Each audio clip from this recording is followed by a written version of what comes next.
ఏం మాట్లాడాలో కూడా అర్థం కావట్లేదు. అసలు ఎందుకు బతుకున్నా కూడా ఈ క్షణానికి కూడా అర్థం కావట్లేదు. ఏ ముఖం పెట్టుకొని ఇంటికి వెళ్ళాలో ఈ హైకోర్టు నుంచి కూడా అర్థం కాని పరిస్థితి ఉంది.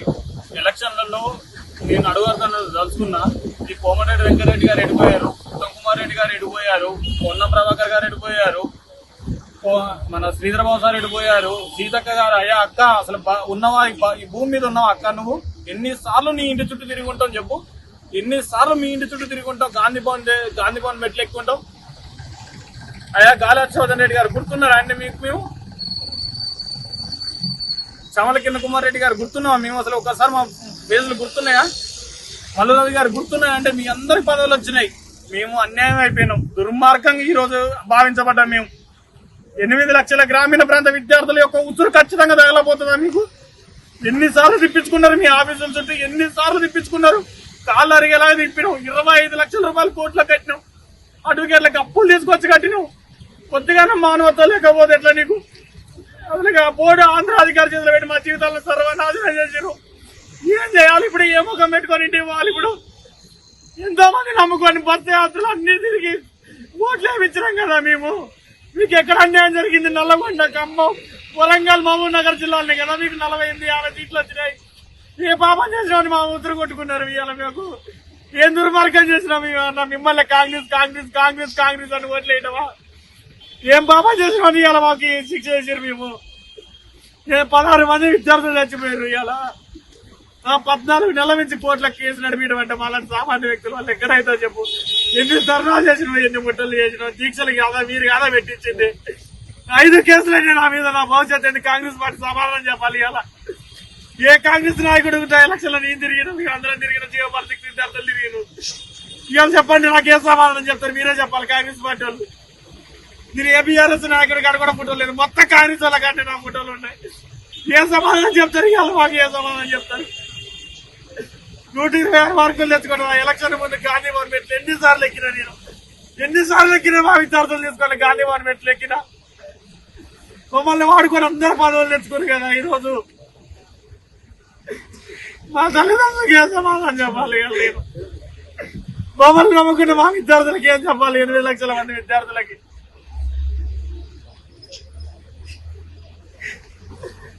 మనం ఓడిపోయినా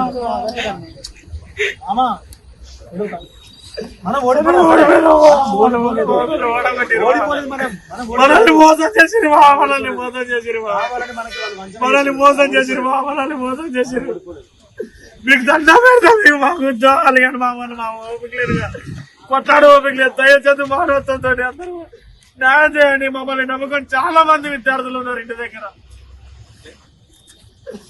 మాకు ఓపిక లేదు. సుప్రీంకోర్టు డబ్బులు కట్టి ఓపిక లేదు. శ్రీధరాన్ని ఎన్నిసార్లు తిరిగి ఉంటామన్నా, దామోదరాన్ని ఎన్నిసార్లు తిరిగి ఉంటామన్నా నీ ఇంటి చుట్టూ అపార్ట్మెంట్ల కోసం తిరిగి అలసిపోయినామన్నా. పుణ్యం ఉంటది నీకు. మా వైపు చూడండి అన్న, మీరు 2 లక్షల ఉద్యోగాలు ఇస్తా అంటే 2000 ఉద్యోగాలు ఇవ్వండి అన్న, మీకు పుణ్యం ఉంటది. అసలు 14 నెలల జీవితం తలుచుకుంటే ఎన్ని ఉద్యమాలు, ఒక 50 సార్లు అరెస్ట్ చేసి ఉంటారు అన్న. మమ్మల్ని న్యాయం చేయండి అన్న. మార్కులు వచ్చినాయి అన్న మాకు. ఎన్ని డబ్బులు కట్టామన్నా, ఎన్ని డబ్బులు కట్టాం? చార్జీలకు డబ్బులు లేవన్నా పోవడానికి. పుణ్యం ఉంటది. మానవతారే అంతన్నా, నీకు దండం పెడతా, నీకు కాలు పట్టుకుంటాం అన్న. ఓపిక లేదన్న. 14 నెలలు చాలా కాంగ్రెస్ పార్టీకి ఓటేసినందుకు విగ్రహాలు ఎందుకన్నా? మేము ఓట్లేసి తిరిగిన వాళ్ళు, మేము గెలిపించిన వాళ్ళం అన్న, గెలిపించిన వాళ్ళం అన్న. మేము ఆ విగ్రహాలు, రైతు రుణమాఫీలు మాకెందుకన్నా? మా కుటుంబం ఆధారపడుతుంది అన్న. ఒక్కసారి మానవత్వంతో మా వైపు ఆలోచించన్నా, ఒక్కసారి ఆలోచించన్నా. నీకు పుణ్యం ఉంటుందన్న. మినిస్టర్లు అందరూ ఒక్కొక్కసారి ఎమ్మెల్యేలు గుర్తుపెట్టుకోండి. మమ్మల్ని ఎన్నిసార్లు మీ ఇంటి చుట్టూ తిరుగుంటాం. ఒక్కసారి మానవత్వంతో ఆలోచించండి. ఇంత మించి ఏం చెప్పలేండి ఇక మీకు. మాకు ఇక న్యాయం, మా మానవత్వం ఉంటేనే న్యాయం చేయండి, లేకపోతే లేదు. ఇక ఇంత మించి అడిగి ఓపికోలేదు, మాట్లాడి ఓపికోలేదు. ఇక ఎవరు అడ్డుపడుతున్నారు? ఎవరన్నా అడ్డుపడుతున్నారా? ఎవరన్నా చెయ్యొద్దు అంటున్నారా? ఎవడు చెయ్యొద్దు అనేది ఎవడు? ఆంధ్ర నా కొడుకు, వాడు బోర్డు చైర్మన్ కాడు, వాడు బయటికి రావట్లే. కానీ ఇంత అవమానం ఇంతకన్నా ఉండదు. వాడిని తగలబెట్టనే చచ్చిపోతుంది. ఎవరు చేయొద్దు అంటున్నారు? ఏ పార్టీ చేయొద్దు అంటుంది? ఏ పార్టీ అని వద్దు అంటుందా? న్యాయం చేస్తుంటే మీరు ఎందుకు న్యాయం చేస్తున్నారు? ఎవడన్నా కోర్టుకి ఎక్కిండ మాకు న్యాయం చేస్తుంటే ఇంత దుర్మార్గం ఏంది? ఈ వీడియో చూసే ఎమ్మెల్యేలు అందరూ కూడా ఒక్కసారి మీ మనస్సాక్షి మీద చేసుకొని చెప్పండి. వచ్చే ఎలక్షన్లలో మా ఇంట్లోకి రారా, ఓట్లు అడగరా? ఇంకా అయిపోలేదు కదా, ఇంకా ఎలక్షన్ ఉన్నాయి, ముందు ఎలక్షన్ ఉన్నాయి.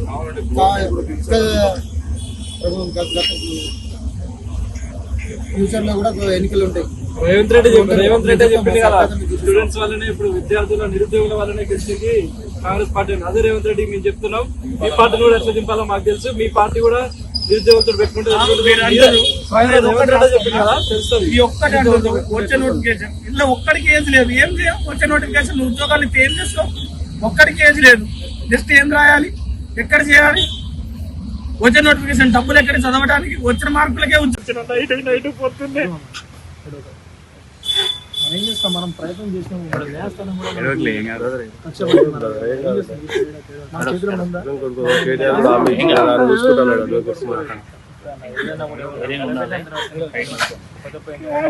డబ్బులు కట్టినా రూపాయి పోసేసి కట్టిన 20 లక్షలు కట్టినా రూపాయలు ఎంత కష్టపడతా ఉన్నా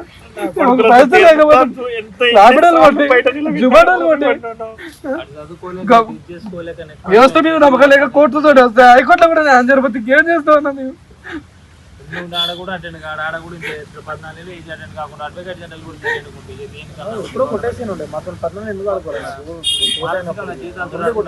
తప్పకుండా న్యాయం ఉంది. ఫస్ట్ కోర్టులో వచ్చింది, 27 కోర్టులో చెప్పారు. ఇంత సడన్ గా ఎందుకంటే గవర్నమెంట్ ఇన్వాల్వ్ కాకుండా మాకు ఎందుకంటే ఏం జరుగుతుంది అన్న?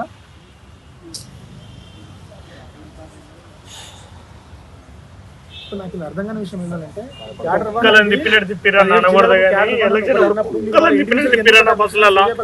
బస్సులలో కుక్కలు తిప్పారు నా కొడుకులు. ఏ పాపం బయలుపోతారో కానీ నా కొడుకులు ఇప్పుడు గెలిచిర్రా మీరు? లేకపోతే మీ ఎవరురా మీరు? అసలు సెకండ్ టైం కేసీఆర్ కుక్క నిలబెడితే ఎట్లా గెలిచిర్రు టీఆర్ఎస్ ఎమ్మెల్యేలు, ఈసారి మీరు అంతకన్నా ఘోరంగా గెలిచిర్రు. ఎందుకంటే జియో 46 సైన్యం మీకు కష్టపడ్డాము. కొంచెమైనా విశ్వాసం ఉందారా మీకు? ఎందుకురా మీరు చట్టసభలలో పోయేది? అసలు కొంచెమైనా సిగ్గుండారా మీకు? ఒక్క ఎమ్మెల్యే గారు కూడా మా 46 జియో గురించి మాట్లాడన్నా? ఎందుకు మీరు చట్టసభలలో పోయేది ఎందుకు? అంటే మొత్తం మీకు హైదరాబాద్ జిల్లాలో చదువుకున్న జాబులు కావాలన్నా? మరి గ్రామీణ ప్రాంతాలు ఖాళీ కావాలన్నా? గ్రామీణ ప్రాంతాల బిడ్డలకు మా చిప్ప చేతికి అంటారా? మాకు పలకలు ఎందుకు ఇస్తారు? చిప్ప చేతికి అండి, అడుక్కోదినైనా సంపాదించుకుంటాం.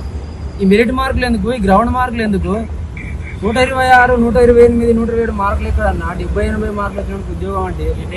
ఇప్పుడు ఎవరి జిల్లా పోస్టు వాడికి అంటున్నారన్నా? ఎవరి జిల్లా పోస్టు వాడికి ఉంది కదా, ఏఆర్ సివి.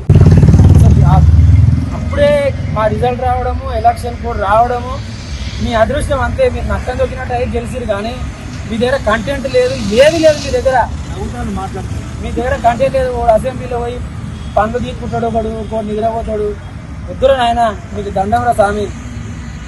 ఆ పాపం పక్కా తగ్గుతుంది. మా శాపం తల్లి మళ్ళీ ఏ విధంగా అయితే అప్పటి ముందు అహంకారంతో బీఆర్ఎస్ ప్రభుత్వం చేసిందో, ఆ మిస్టేక్ నే కాంగ్రెస్ ప్రభుత్వం చేసింది. కాంగ్రెస్ ప్రభుత్వం జీవితంలో ఇంకోసారి తెలంగాణలో వస్తే మా చెప్పు తీసుకుని మేము కొట్టుకుంటాం.